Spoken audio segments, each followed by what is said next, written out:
नमस्कार दोस्तों, स्वागत करता हूं मेरी इस यूट्यूब चैनल में।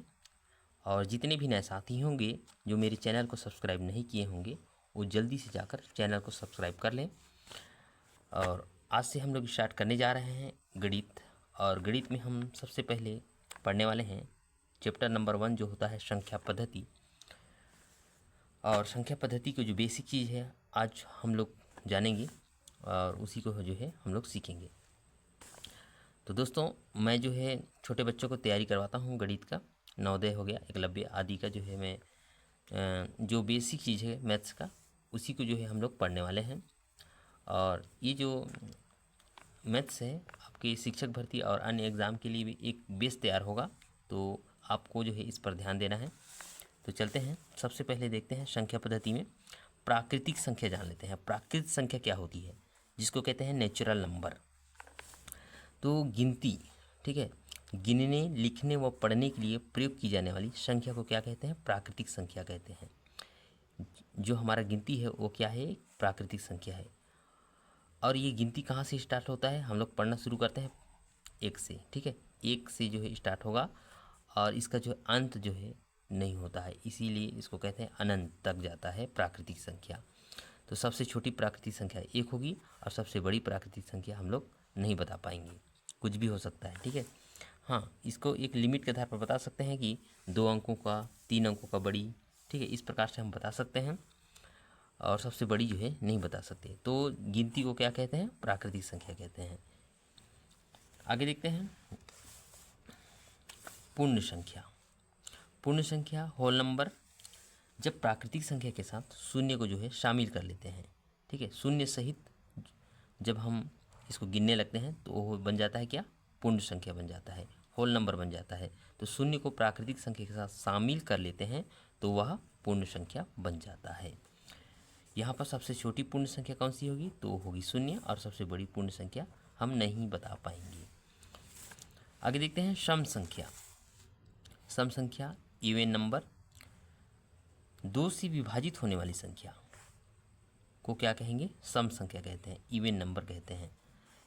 यानी कि 2 भाई अगर किसी वस्तु को बराबर बराबर अगर बांट पाएंगे तो उसे कहेंगे सम संख्या, ठीक है। 2 से विभाजित, 2 से भाग करेंगे, जैसे 4 है, 4 को 2 से अगर भाग करते हैं तो 2 दूनी 4 और ये पूरा पूरा कट रहा है, ठीक है, पूरा पूरा विभाजित हो रहा है, तो इसको क्या कहेंगे?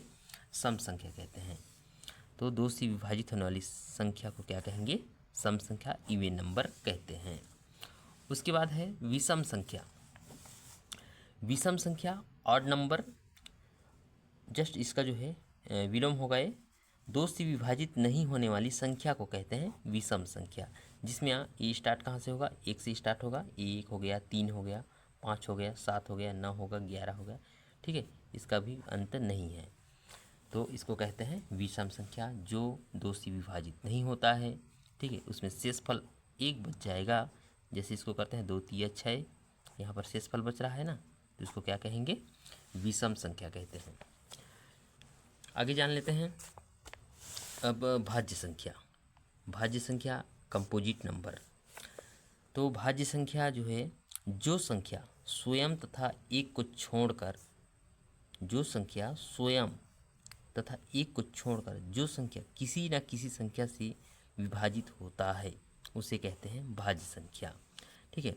सभी संख्या 1 से हो जाता है और अपने से हो जाता है भाग, ठीक है, लेकिन इसके अलावा किसी न किसी संख्या से विभाजित होता है तो उसको कहते हैं भाज्य संख्या कहते हैं। जैसे 4, ये स्टार्ट कहाँ से होगा? 4 से होगा। इसके पीछे जो इसके पहले जो आते हैं, ये 1 हो गया, 2 हो गया, 3, ये जो है ये भाज्य संख्या नहीं है। क्यों?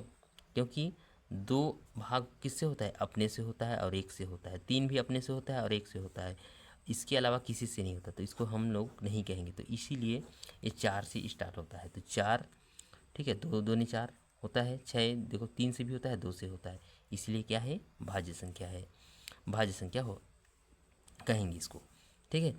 अब ये देखो यहाँ पर 4 जो है ये सबसे छोटी भाज्य संख्या कहेंगे और सम भाज्य संख्या भी कहेंगे। सबसे छोटी भाज्य संख्या कहेंगे और सम भाज्य संख्या कहेंगे। और इसी प्रकार 9 जो है ना, ये सबसे छोटी विषम भाज्य संख्या है। इसके पहले कोई भी विषम भाज्य संख्या नहीं है। तो सबसे छोटी विषम भाज्य संख्या कौन सी है? तो 9 है। और सबसे छोटी समभाज्य और सबसे छोटी भी है तो है 4, जो कि है समभाज्य संख्या। यह अगर हम देखते हैं 1 से 100 के बीच अगर हम जाते हैं तो आपको 74 भाज्य संख्या देखने को मिलेगा। 1 से 100 के बीच कितना ठो मिलेगा? तो 74 ठो, 74। उसके बाद देखते हैं अभाज्य संख्या। अभाज्य संख्या, इसी का दूसरा नाम क्या है? ऋण संख्या। जैसे देखो मैथ्स में जो है बहुत सारे नाम होते हैं, ठीक है, तो हमको इंग्लिश में जो है ध्यान रखना है। प्राइम नंबर कहते हैं इसको इंग्लिश में। अभाज्य संख्या या इसी के नाम है ऋण संख्या। तो जो संख्या एक व स्वयं को छोड़कर, जो संख्या एक व स्वयं को छोड़कर, एक व स्वयं से सभी संख्या विभाजित हो जाता है, ठीक है। इसके अलावा ये बोल रहा है कि एक व स्वयं को छोड़कर किसी अन्य अंक या संख्या से विभाजित नहीं होता है, उसको कहते हैं अभाज्य संख्या, ऋण संख्या या प्राइम नंबर कहते हैं। जैसे देखो ये 2 से स्टार्ट होगा अभाज्य। सबसे छोटी अभाज्य संख्या कौन सी है? तो वो है 2 और 3, ठीक है। 2 और 3, देखो 2 को याद क्यों रखना है? क्योंकि ये सबसे छोटी सम अभाज्य संख्या है। बाकी जितने भी इसके बाद जो सम संख्या मिलेंगी सभी भाज्य संख्या होते हैं। और सबसे छोटी विषम अभाज्य संख्या है 3। तो 1 से अगर हम 100 के बीच जाते हैं तो ये मिलता है आपको 25 मिलेगा। 1 से 100 के बीच कितना मिलेगा? 25। और वहीं देखते हैं एक न तो भाज्य है न तो अभाज्य है। सबसे छोटी अभाज्य संख्या है 2 और सबसे छोटी विषम अभाज्य संख्या है 3। और एक जो है न तो भाज्य है और न ही अभाज्य है। उसके बाद सबसे छोटी एकमात्र सम अभाज्य संख्या कौन सी है? 2 है।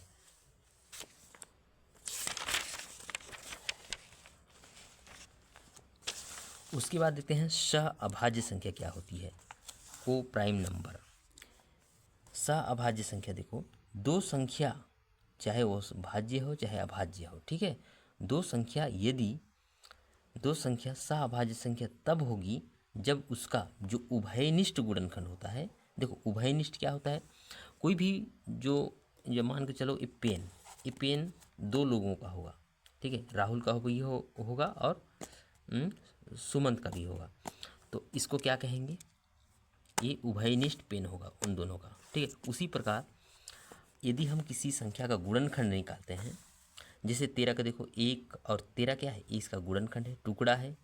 उसी प्रकार 21 का देखो 1 है, 3 है, 7 है। इसमें हम अगर इसमें उभयनिष्ठ क्या हो रहा है?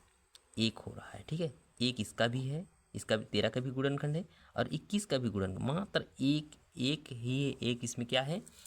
गुणनखंड मिल रहे हैं, क्या? उभयनिष्ठ गुणनखंड। तो इसको क्या कहते हैं? इसी को कहेंगे, ये दोनों संख्या को कहेंगे एक दूसरे के सह अभाज्य संख्या। उसी प्रकार देखो 4 और 7 का भी देखो 1 मिल रहा है ना, ये उभयनिष्ठ गुणनखंड एक ही है और वह क्या है? 1 है। तो इसको भी क्या कहेंगे? सह अभाज्य संख्या कहेंगे। उसके बाद जान लेते हैं जुड़वा अभाज्य संख्या क्या होती है? Twin prime number. जुड़वा अभाज्य संख्या, देखो ऐसी लगातार अभाज्य संख्या जिसके बीच का अंतर 2 हो, ऐसे लगातार अभाज्य संख्या जिसके बीच का अंतर क्या हो? 2 हो, उसको कहते हैं जुड़वा अभाज्य संख्या। जैसे हम यहाँ पर लेते हैं, देखो ये 3 क्या है? एक अभाज्य संख्या है, 5 भी एक अभाज्य संख्या है और ये लगातार देखो, ठीक है, 3 के बाद 5 आ रहा है ना, तो इसके बीच का अंतर कितना है? 2 का अंतर है। 5 के बाद 7 आ रहा है, इसके बीच 2 का अंतर है। 11 के बाद 13 आ रहा है, देखो इसके बीच 2 का अंतर है। 17 के बाद 19। इस प्रकार 1 से 100 के बीच जाएंगे ना तो आपको लगभग 7 या 8 ऐसी देखने को मिलता है जुड़वा अभाज्य संख्या। तो यहाँ 1 से 100 के बीच भी याद रखना है, पूछ सकता है कि 1 से 100 के बीच कितने जुड़वा अभाज्य संख्या हैं?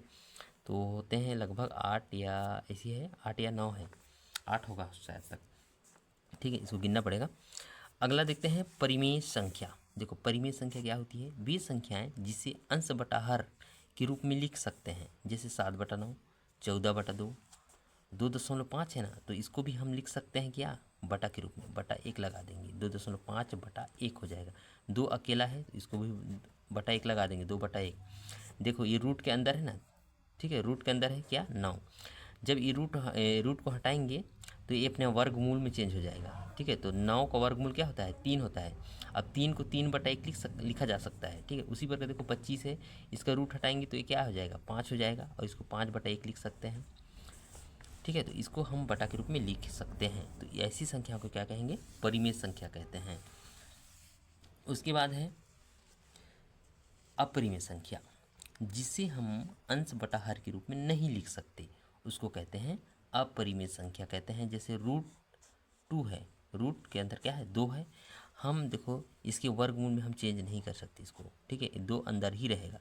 अब इसको हम बटा के रूप में नहीं लिख सकते क्योंकि इसके अंदर क्या है, इसके बाहर में रूट लगा हुआ है ना। देखो 3 भी बाहर नहीं आ सकता, 5 भी बाहर नहीं आ सकता, ठीक है। अगर ये 25 रहता तो इसको हटाकर 5 लिख सकते थे, 5/1, तो ये नहीं है, ठीक है। तो √5 है, ये बाहर नहीं आ सकता। तो ऐसी संख्या को क्या कहेंगे, अपरिमेय संख्या कहते हैं।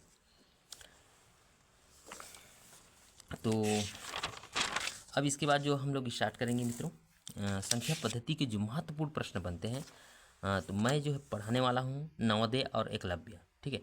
आप लोग चाहोगे तो इससे शिक्षक भर्ती से संबंधित जो प्रश्न है, ठीक है, उसको भी साथ में शामिल कर दूंगा, ठीक है। तो जब तक हम बेस नहीं पढ़ेंगे, बेसिक नहीं पढ़ेंगे, तब तक हम गणित में हमारा जो गणित है उद्धार होने वाला नहीं है, ठीक है। तो हमको जो है बेसिक चीज़ पढ़ना है, ठीक है। मैं केवल बेस ही पढ़ाऊँगा। और ठीक है मित्रों, अब कल जो है मिलेंगे हम एक नए वीडियो के साथ, संख्या पद्धति के महत्वपूर्ण प्रश्नों के साथ। तब तक के लिए धन्यवाद।